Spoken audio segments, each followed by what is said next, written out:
Halo, kembali lagi bersama saya Miftah Taluda dalam Bicara Bola. Yang mana pada kesempatan kali ini kita akan bahas lanjutan 8 besar Liga Champions 2019-2020 yang berlangsung di Lisbon, Portugal. Pertandingan ini merupakan pertandingan lanjutan di 8 besar, di mana tim yang bertanding adalah RB Leipzig melawan Atletico Madrid yang berlangsung atau berakhir pada Kamis malam atau Jumat dini hari. Pertandingan yang sangat cukup menguras pikiran. Karena apa? Karena kedua permainan dari kedua masing-masing tim ini berbeda.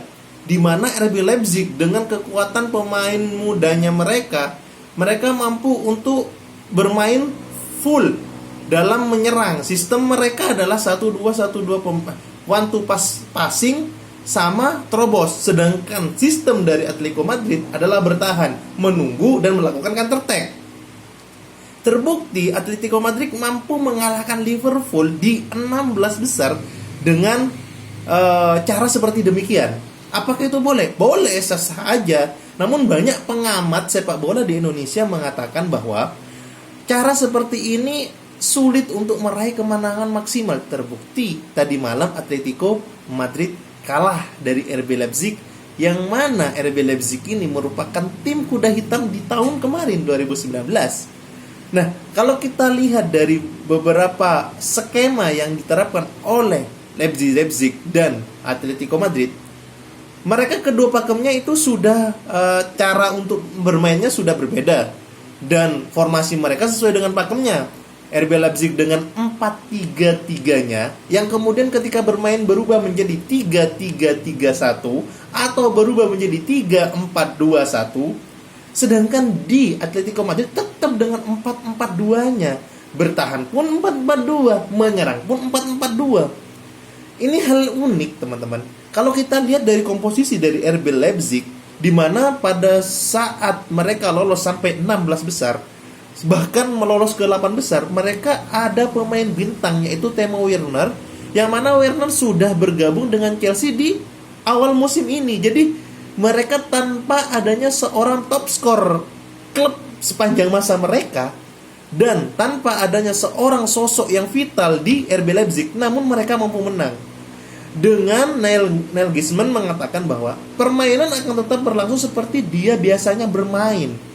Di mana RB Leipzig, teman-teman, kalau bermain itu luar biasa. Yang semula jadi 4-3-3 berubah menjadi 3 center back, di mana di Klosterman sama Upamecano ini pemain yang sangat bagus. Upamecano ini pemain muda tapi sangat berbakat. Dari ini build up penyerangan dari belakang itu bagus sekali dari Upamecano ini. Bahkan kalau bisa dikatakan Upamecano ini sebenarnya cocok main di Liga Inggris atau main di Liga Spanyol, karena memiliki karakter permainan yang hampir mirip dengan Liga di Inggris dan Liga Spanyol.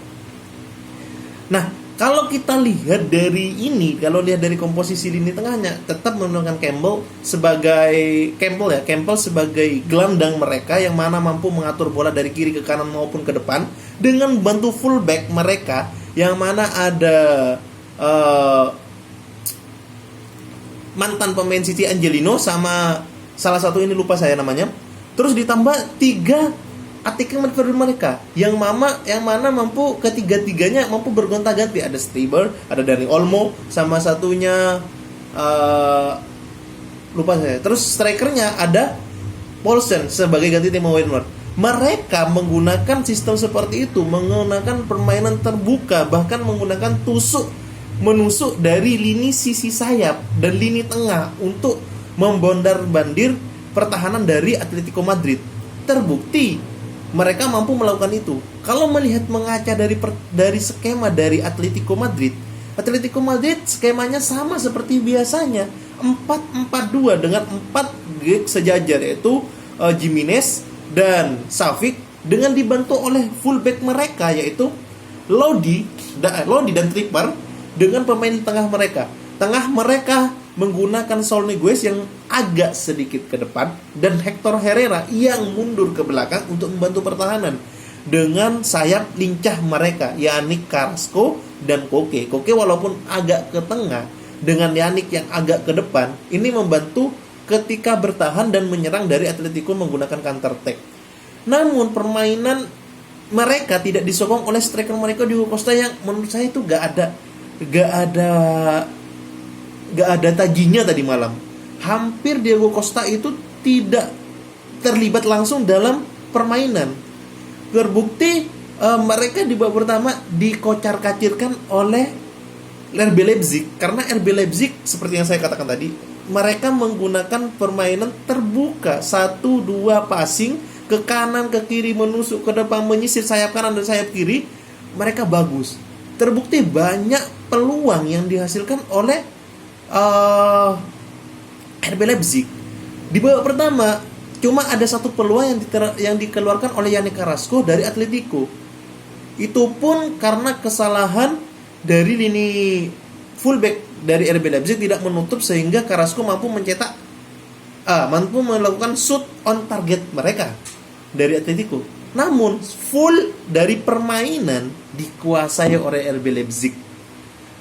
Bagus sekali permainan Upamecano dari build up penyerangan dari lini belakang. Terus ada Campbell yang mampu memberikan umpan ke fullback mereka, yang mana mampu dilakukan crossing ke depan atau menusuk atau memberikan cut inside kepada pemain lini kedua. Bagus sekali.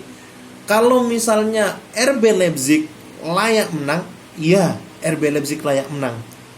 Karena kalau misal babak pertama saya sudah feeling di babak kedua nantinya RB Leipzig akan lebih gila lagi nih, bakal lebih gencar lagi nih, karena Selnesgan mengatakan ini merupakan pertandingan yang cukup sulit karena Atletico sangat bertahan. Tapi mereka memiliki pemain-pemain yang lincah serta lini tengah yang menyokong untuk mereka untuk melakukan penyerangan. Terbukti Stuybizer memberikan umpan kepada Dani Olmo di menit 49 dan mencetak gol. Menit 50 hitungannya ya. Dan mencetak gol. Ini membuktikan bahwa tim ini bukan berarti kuda hitam seperti tahun sebelumnya, tapi ini sudah bermetamorfosa.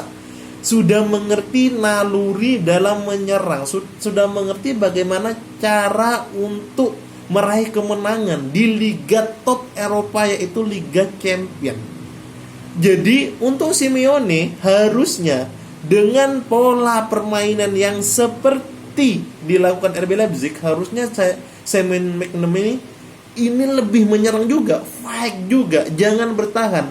Kalau misalnya bertahan, otomatis RB Leipzig akan mencencar gawang dari gawang dari Jan Oblak.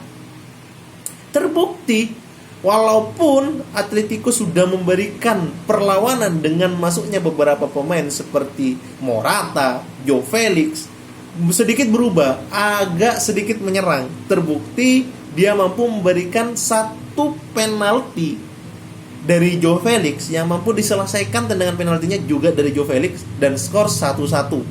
Dari situ saya merasa, wah, kalau semisal skor 1-1, Atletico bakal bertahan lagi seperti pakem awalnya. Ternyata terbukti mereka bertahan. Dan di sini kedewasaan dari masing-masing barisan di RB Leipzig dibuktikan. Dengan beberapa pemain yang sudah dirotasi oleh pelatih, RB Leipzig terus menyerang pertahanan dari Atletico Madrid. Terbukti pada menit 80-an ada satu peluang yang ditendang oleh Trey Adams, di mana mampu flanket dari Savic dan mampu mencoploskan gawang sendiri. Walaupun hitungan golnya tetap kepada Trey Adams, namun ini membuktikan bahwa kalau semisal udah imbang pertandingan ataupun kalah pertandingan, harusnya bagi tim yang bertahan fight. Karena tidak ada cara lain selain fight. Ini cuma second leg, nggak ada first leg, ini ada first leg, nggak ada second leg. Jadi nggak ngaruh gol satu itu nggak ngaruh kalau mereka kalah. Ingat, ini pertandingan Liga Champion yang membuahkan keringat atau kerja keras dari masing-masing pemain. Kalau pertahanan mereka kuat seperti Liverpool saat melawan Liverpool, oke, no problem. Dari skor imbang nggak apa-apa, bisa adu penalti karena John Oblak mampu untuk melakukan sapuan-sapuan tendangan penalti lawan. Namun yang terbukti ini RB Leipzig ini sama seperti Liverpool, menyerang dari sisi sayap, nusuk dan melakukan cut inside. Tapi RB Leipzig agak sedikit pintar. Dia tidak seperti Liverpool yang mana menempatkan semua 3 pemain depannya di depan mulut gawang. Enggak. Karena RB Leipzig agak mundur ke belakang, nyari bola, umpan lagi, terpas baru cut inside, gol. Seperti itu RB Leipzig. Harusnya dari awal pertandingan Simon McManamy sudah Simon McManamy, Diego Simeone Indonesia ya. Diego Simeone itu mampu membaca permainan. Diego Simeone ini terbilang pelatih kolot ya. Hanya menerapkan permainan bertahan dan melakukan counter attack. Jadi menurut saya Atletico Madrid layaklah kalah dari RB Leipzig dan RB Leipzig layak menang. Oke guys, itu mungkin ikut teman-teman, itu adalah review pada 8 besar pada pertandingan tadi malam. Semoga di pertandingan 8 besar lainnya akan lebih menarik lagi. See you.